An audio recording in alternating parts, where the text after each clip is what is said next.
Welcome back to A Little Higher. I am here with two of my favorite social media scientists. That's a good term for y'all. So we have Riley and Miyabe here with us today. We're going to talk about the science of cannabis and how the two of you are specializing in it, which is super unique.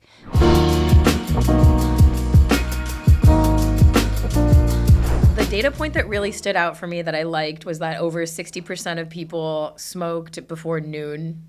64, yeah. 64%. I love wake and bake. Yeah, it's different because it's actually a different endocannabinoid system because the endocannabinoid system fluctuates throughout the day. So it actually has a different therapeutic value. The THC can really, in theory. Yeah. In theory. Well, I think it's an important time. There's a lot of flare disorders will flare in that witching hour, which is the load point. Like right before you wake up, like 3, 4 a.m. Yeah. Like I'll wake up in chronic pain. I'll wake up with GERD stuff. Yeah. I'll wake up with and it's like a lot of migraines, seizures. There are a lot of flare type disorders that will have an onset at about that time. Kind of catch it before exactly. And the stigma about waking up and consuming, before breakfast, that exists hardcore. Yeah, that you're a stoner, you need it, you're an addict. Fine, call me a stoner. I'm still gonna wake. I know. We need to reclaim that. Oh no, sorry. It's like when someone says, "Oh, you're such a stoner." Thank you.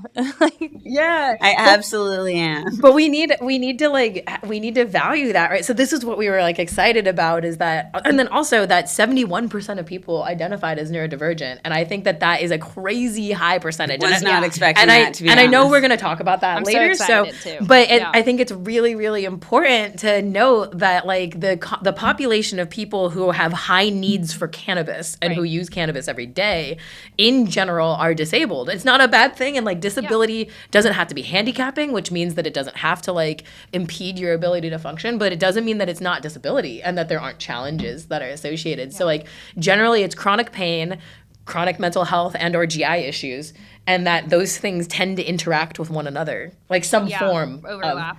Exactly. Yeah. But there's a cross flare situation. Which makes sense with the gut-brain axis and just the way our body communicates. And then trauma. We all have it. Yeah, and then PTSD, and that cannabis is known to have a known mechanism through the endocannabinoid system that is helpful. So cool. And you could ask anyone with night terrors, it's good to not dream. Yeah, right. To just kind of turn that off. Yeah, and to not fear sleep. Yeah.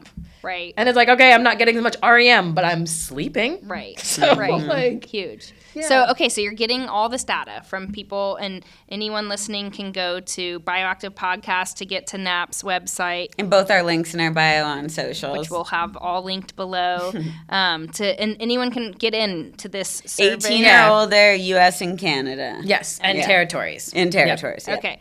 And you can take it. It's a 2 week, 1 week. Yeah, but even if you literally just do the intake survey in one day, it's incredibly helpful to us. So if you're I can't commit to 2 weeks, it's even just trying helps us so much. Right. And you'll be in the system for future surveys.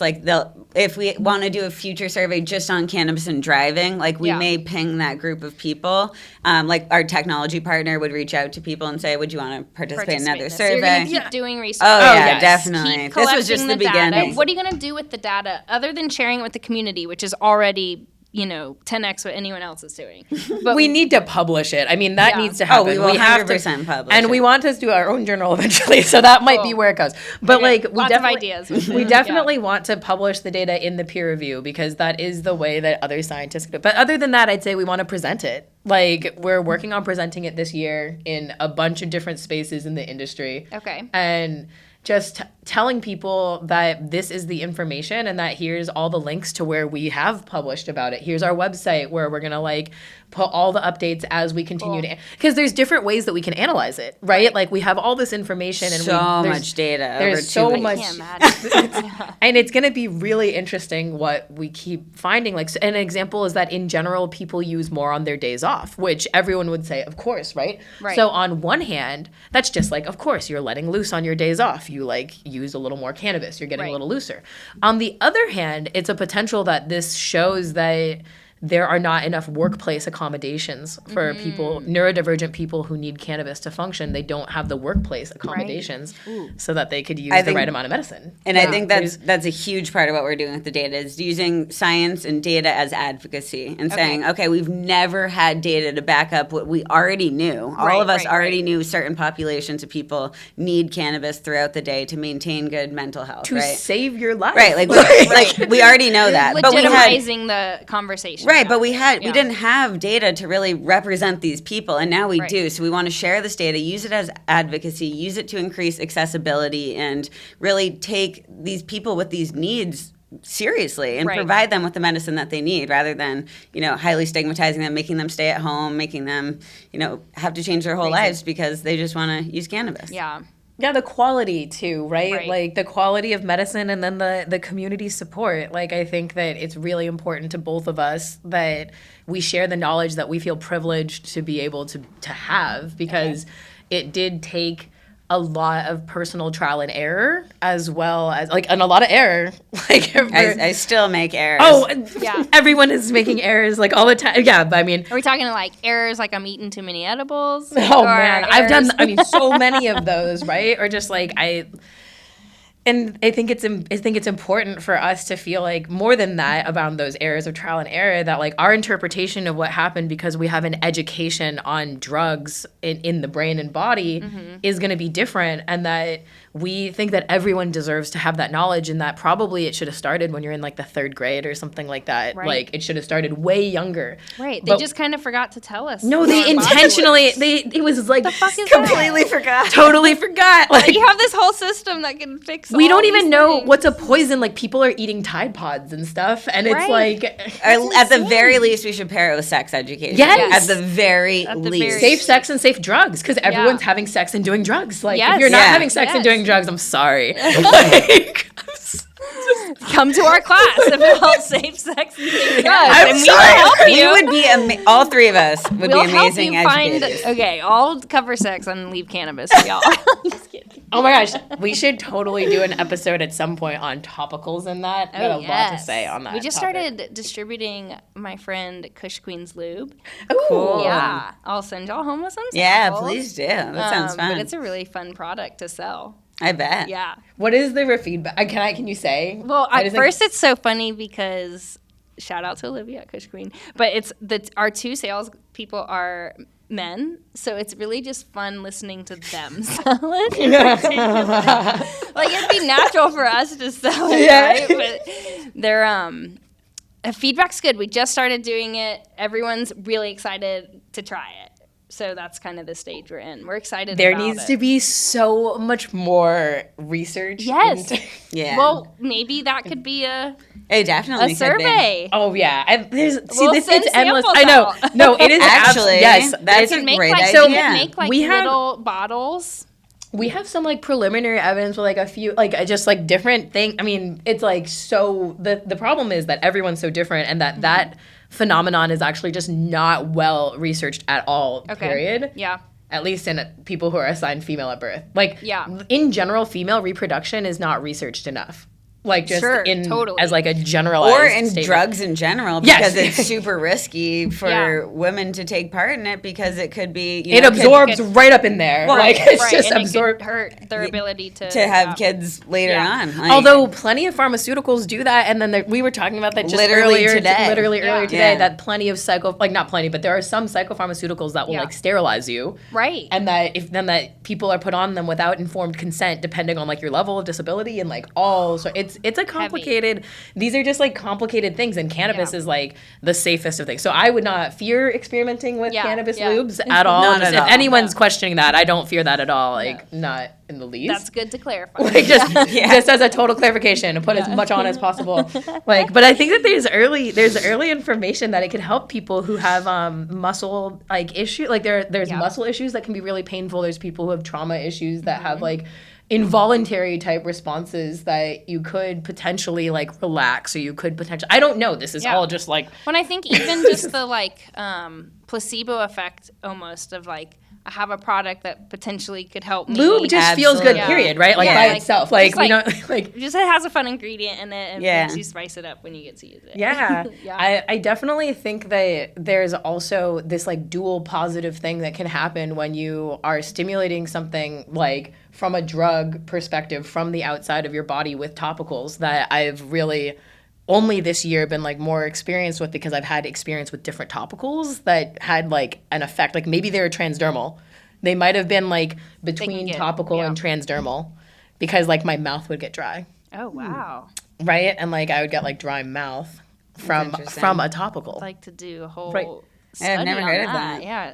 But that must mean it's getting into the blood, Yeah. and that it's Skin's your biggest organ. It right? is. It's so important. You're getting some sort of absorption, But different. just for than- listeners, we yeah. actually have no data that THC can actually like get into Yeah. your bloodstream through the skin. through the skin. So Yeah. if you do get drug tested, you still can use topicals. Like you won't test hot for THC. Good to It know. might Yeah. it might not even be THC that I was feeling too. Like that's the other thing, because like the reason why it doesn't get through is because it just gets like metabolized and stuff. Like it doesn't even like right, and then it goes away. Like then it's not like Wait, I missed like the middle part. that it What just you doesn't said. that it doesn't absorb, that it doesn't ever absorb. It just like goes away. A lot of it like does, it yeah. doesn't ever like Or penetrate. it just gets like in your stratum corneum, And it which is doesn't- like the very top layer of your skin, which is what inhibits like Yes. 99% of things from reaching your bloodstream. Okay. Gotcha. Because it can't permeate that. It's like Anything. Except with transdermal, which often has like essentially like micro needles in Right. it, so it's able to get through the stratum Oh. corneum and get into your bloodstream. That's It's how the poking you? Yeah. transdermals Yes, work. that's what a patch is. huh, I did not know that. interesting. Like, does it hurt? No, they're like micro. Okay, you just micro. kinda- Yeah. I've never felt a transdermal. I have. I don't I've used think- it. I've used go it. next trans- door I and don't- buy and some. like Yeah. I've also Right. never felt a sublingual. Like I don't know. got Like just- I will definitely try. sublinguals are Yeah.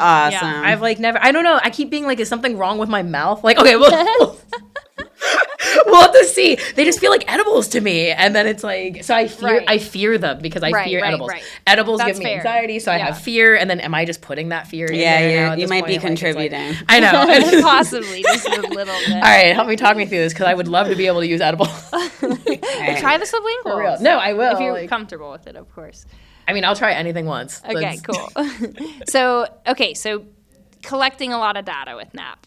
I love it. What do you think the missing piece is to the cannabis industry right now with where science is at outside of the work that y'all are doing? I think it's looking at the plant as a whole, looking at Okay. synergies, looking at how molecules interact. It's incredibly complicated, and it's not just the cannabis industry; it's natural products as a Okay. whole. Like we're learning, actually, with AI, with algorithms, how to like look at the metabolome or any sort of omics, genomics, metabolomics, transcriptomics, like looking at things happening on a larger scale than just how we traditionally looked at medicine as single drug, single target, desired effect, no side effects. Right. That doesn't happen, right? Right. But with cannabis, we need to look at it kind of as a network, you know, Right. as how Right. things are, you know, related to each other, the relative concentrations of things and how that impacts how something makes us feel. And I think that's where we're going to start to see natural products and cannabis go. And then I think that will help us, along with genomics, if we care to do that, have very predictable effects of cannabis products if we learn from our body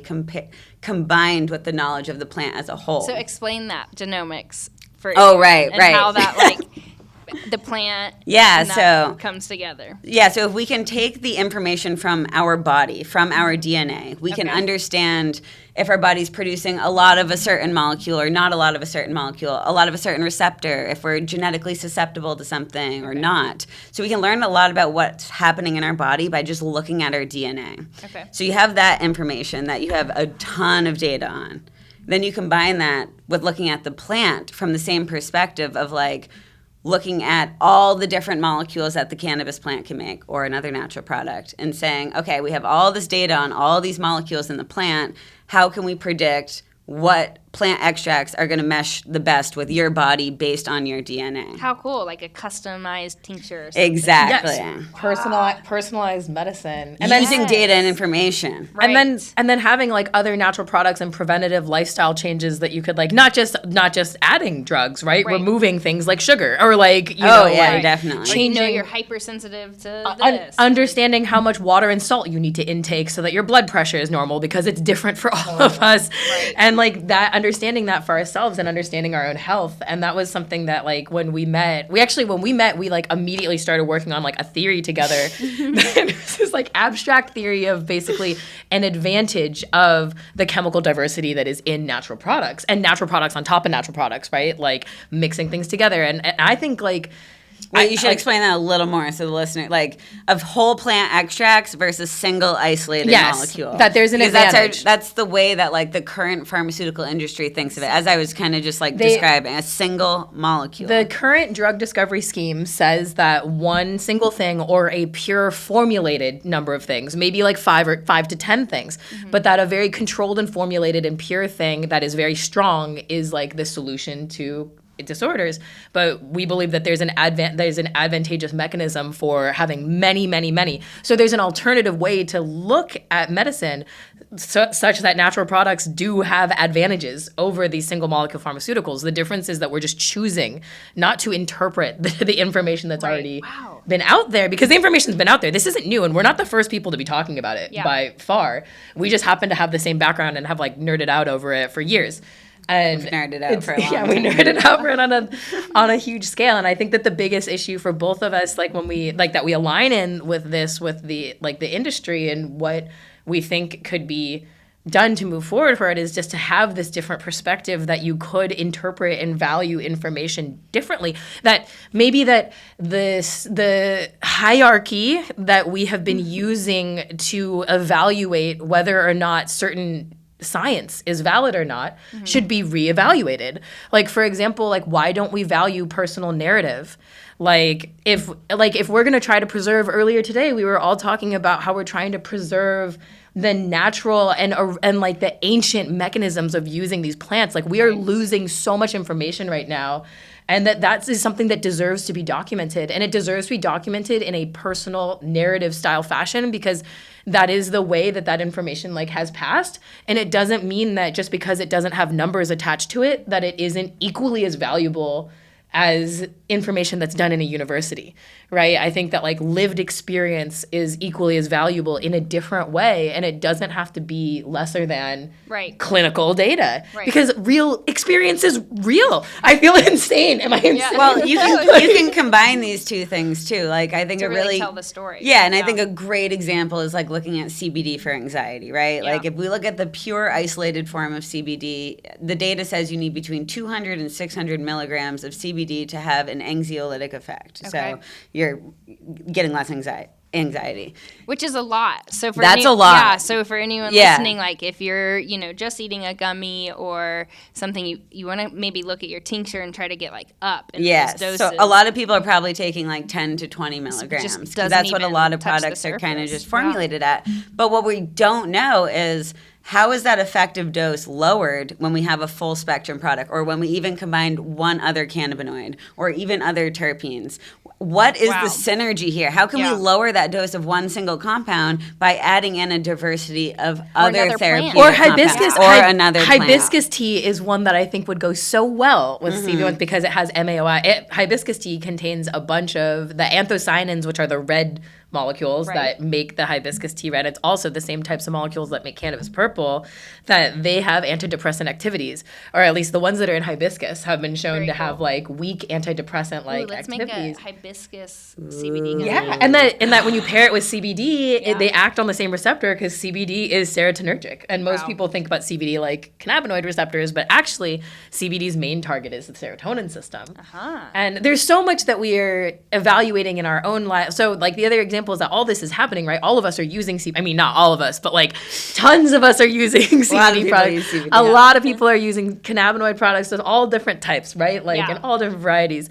And that like we need to be documenting this information because it's way more valuable, in my opinion, than any information that comes out of an animal study because it's being done in humans. Right. And it has a safe toxicity profile. Right. So why not? Yeah. Well, Like, So we'll be the lab of mice. Like, here's our data. it's already happening. Yes. It's just already happening. We're just like in but one giant. I think something you mentioned earlier that's worth bringing up again is a lot of the times we don't have this data, especially with cannabis, because we don't trust the people doing the research. Right. You know, like a lot of times it's government funded. It's these people we've never seen before. We have no idea who they are. Why would I tell them how often I smoke weed or how often I use a CBD or it's in product? such a controlled setting that you're like, well, yeah, that person wasn't feeling anxiety. 'Cause they're in Exactly.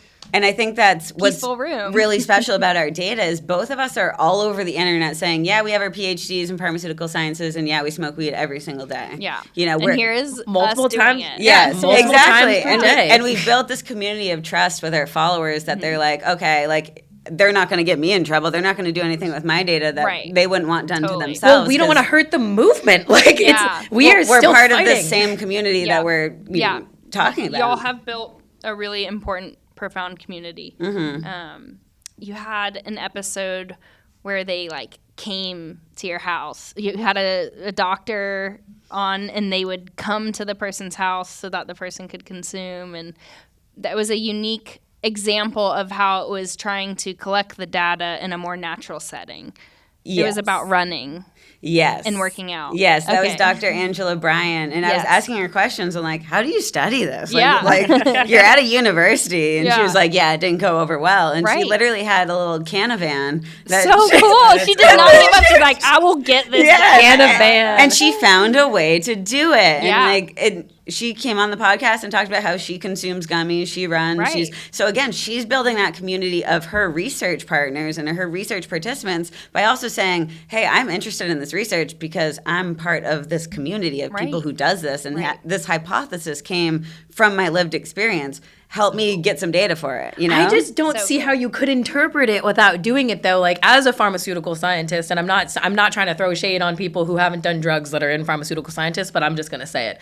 Like if you haven't done drugs and you're a pharmaceutical scientist, then you are limited in your perspective of what the experience of the brain can be, and you're probably limited from the start. But I mean, Yeah. it's just in terms of like. Oh, I can't imagine. It's just a different consuming- perspective. If you've never never consumed or experimented with your mind or explored your mind in that way, then there's no way that you have the same level of perspective as people who do it not only all the time, but as a medicine and as like a spiritual Right. and religious practice. Like this is my way of life. Ritual, like yeah. it's a ritual, and it's like my health and my community, and it's everyone that I love and everyone that I've cared about, and it's saved me over and over and over again. And so yes, like my interpretation of this research will be different because Totally. it's my experience of it is totally different. And I think that like valuing a perspective of someone who's never done it is just so crazy. Right. Because they don't know anything about it. Yeah. Like, because they've never experienced it. So I I'm guess just that's thinking of some of the radical things that we've like tried to sneak into peer review, and they're like, no, no. Riley was like, this peer-reviewed scientific article goes out to everyone who was providing cannabis during the black market, during Prohibition, I during literally, like, prohibition. wrote a shout out We to owe you. you everything, and we're over here being like, saved our lives. You were like, mic drop, submit, and they're like, yeah, They wrote back and they said social media data isn't real, and this does not and this does not belong anywhere in a peer-reviewed publication. Prove them wrong. You will. We're gonna have our own journal, and then we'll send it to them and be like, Well, what's an impact factor? It's how many people read an article. Like, Right. I mean, Yeah, it's nuts. really not about the peer review to us. It's about like getting accurate and valuable information out to the general public and a tool that people can use, like Yeah. specifically for education and harm Access reduction. to the education. Access. We don't care if 1 billion people read it or Yeah. 200 people read it. But People who want to read it should be able to read Yeah, it. they should have the access to the in information. a digestible way. Yes. Most importantly, outside of the community of people, that are participating, it's like the community of scientists you're building around you, and them having access to a data point that they can jump off from and take further and drill down into another. That's Totally. even like bigger to me. And the connection of the scientists in our community has It's been amazing. so Yeah. This like, past yeah. year was unbelievable. It was the conferences, so fun to watch Insane. all the things y'all were doing. and just everyone has so much mutual respect for each other because we know how hard it is to educate, to, And you're so to censored. to do the science, to do the advocacy work. We're constantly censored, but that's also a community in itself. Yeah. These like people censored on the internet. There are still a lot of It's like the outcasts. Yeah, and there Really, are though. a ton of people who are still very anti-cannabis. Yeah. Like it very much so exists, and so it's And like that's okay. Yeah, That's just they should just get out of the purview. industry. Right, they definitely should not be in this industry. Oh my gosh. But I mean, like, I think it's this whole thing about like making a change, like, and viewing that change as something that like is happening that's inevitable. Right. And it's starting to like gain speed. I actually do feel like it's happening, and that there were it's like maybe that there was like a point where we were feeling like this battle was won, and that like we have, at least for people who live in states with access with adult use and medical. Gosh, this battle is not I think there's won. a lot. No, I know. I think that there's a lot of feel like it. complacency. Well, no, because like so I was in California, and so since I was like 6, there's been medical access there, right? Right. And then I moved over, and I moved to Massachusetts, and they did medical right then that year, but there was nothing available, and so it was like, oh no, I don't have medicine, like the whole thing. But you can get complacent with that, and I think that because the states all have their own markets and the states are so separated, that the movement as a whole gets a little disparate because all the states have their very own issues. fragmented. But like this battle is so far from won. Like Totally. it's in the beginning. I said recently, like I feel like we're at the very start of at least like, because now we can finally, everyone has been awakened. I mean, not everyone, but a lot of people have been awakened to the fact that it's like, this is one of the least toxic, and you can tell by how you feel the next day. Yeah. Like when you wake up the next day, do you feel sick? Like, so for some people, yes. And then like, okay, if that's the case, then you're the minority and it's not for you. Just the fact that in many states now, a physician can just write you a medical cannabis card for almost any condition because the endocannabinoid system is essentially linked to absolutely everything happening in your body. So there's rationale for it. Literally every condition, disorder, whatever you want to call it, there's rationale that cannabis can absolutely help for it. And it's worth a try for a first-line treatment instead of a last-line treatment, which it currently is. That it often replaces other drugs that have equally, if not more, far more harmful effects. So, like, I often get the question about the cardiac issues because, like, does smoking and cannabis use, like, cause cardiac atypicalities? Like, yes, it does look like statistically there's, like, a link there. But is that offset to me by the way that it de-stresses me, because being stressed out the way that I was actually is way worse on my cardiac health. And like, so it's all about this net balance. And like, cannabis is not cannabis or abstinence, right? I mean, oftentimes cannabis is cannabis or other things like alcohol or opioids or like other types of sedatives or anti-anxiety medications. Well, and society also like expects cannabis to be safer than like water. And it's like, okay, you can't have a billion ways we can use this as medicine, but it also has zero risk. Absolutely zero risk. Like this is about as safe and effective of a profile that you can possibly get to. It's always so bizarre to me because even like in some of the regulated states, what they make you screen for on like pesticides and heavy metals, and I'm like, great, did my raspberries, my organic raspberries at the grocery store have to pass this panel? Or the mold, what or the mold. Fuck? Why does this plant have to pass these insane things? Yeah. And, you know, it should be an option to have it tested that much. Sure. And if I do want it. Yeah. No, I know. But I also like, yeah, want my raspberries tested. No, I feel much you. if we're I gonna, always like, tell people that. I'm like, do that. Your cannabis is so much more regulated and tested than any grocery or food that you've ever put into your body. Right. I think it's just so hard because what we're starting to talk about now, which is a rabbit hole for us, it's a deep, deep rabbit hole for us, is about, especially in America, what are we putting in our bodies? Oh gosh, like toxins. What is no in our water? What What is in our water and what is in our soil? And do we know what has been there before? Do we know what's in the like? And how does that fluctuate? And what are the controls put on like the safety of say trains that are traveling with toxic chemicals that can explode on the side? For example, right? I mean, it's just like what it like driving next to a train, like right. So this is like it's like such a complicated topic because we have cannabis under this like hyper focused lens, and yet like most drinking quality of water is like not drinkable. And then also just that like processed foods are actually proven to be like really terrible, and that there are ingredients in American food that we know that are banned in the EU, in Europe, and that they have to test for, and that we just don't have regulations on that. This is a hill I will die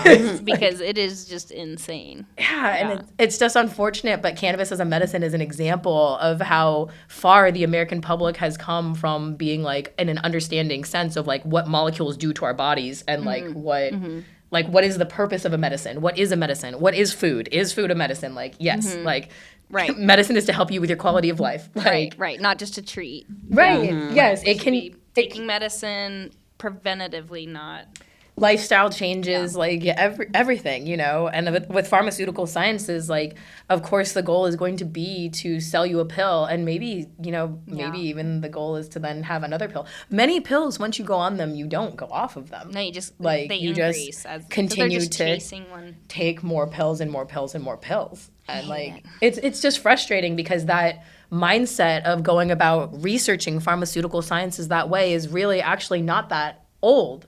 It seems old to us because it's been around since we were around and since our parents were around. Right. But not really before then. Like it really started in the like late 1800s, like mid to late 1800s. So like this is all very recent that we've been experimenting with our bodies this way. And I think we can tell. Right. Like I think yeah. I'm just saying we've been experimenting and it has gone well in some regards. Let's keep the ones that it went well on, and then let's also though cultivate alternative Right, because options. there's plenty of times where like, ooh, yeah, that medicine actually is not safe. Yeah. A lot of times. It's been a lot. But here's this plant that we've been consuming for a really long time, and it hasn't happened. In so many ways, and we absolutely need to value like the spiritual and emotional component that comes with it. And I think that depends a lot on like the intentions that we have that we bring into what we do, and that it's one of the reasons I have liked being in the industry is because we meet so many people with that, you know. I love working in the because I would never not. I would never not. Like I can't because like I literally separate people in my life into whether or not you smoke weed. Yeah. Like it's like but quickly the ones that don't turn into the ones that do. Exactly. Hang out at our house long enough. Exactly. Just hanging around. I was telling a friend who is a data scientist actually.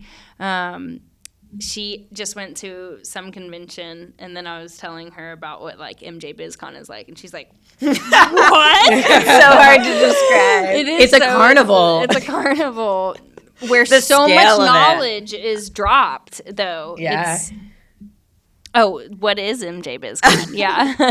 Thank you, Christy. MJ BizCon is the largest cannabis gathering conference that our industry has every single year, and honestly, this year we weren't even planning on like going in. You didn't even go. I didn't go in. Conference. I had a great time. Just chilling outside and going to the after parties, and like it's a huge cannabis event. It's a huge it is party. a grand it's a grand It's in Las scale. Vegas. It's Really a fun. banger. It's It in is Las a banger of a time. And it's cool because like it is an event where like for us we're on the East Coast. Like, and I'm gonna say this, like from the West Coast, love the East Coast. Just gotta shout it out. Yeah. Like, Yeah. But like we're from the East Coast and it's cool to go and interface though because it's very different. The Vegas different is states, amazing. The different Yeah. states all have their it's just There's- fascinating. yeah, Like there's its so own much style, its own dialect Exactly. within each state and and their own industry. specialties and knowledge that then you get to exchange and bring back. And I think that it's like essential. I've really liked it. And as, different like, products too. Yeah, like it's cool. The different stuff people are bringing, and they Innovations. just like give it to you to try. You're like, this is amazing. I This had is no free. idea this existed.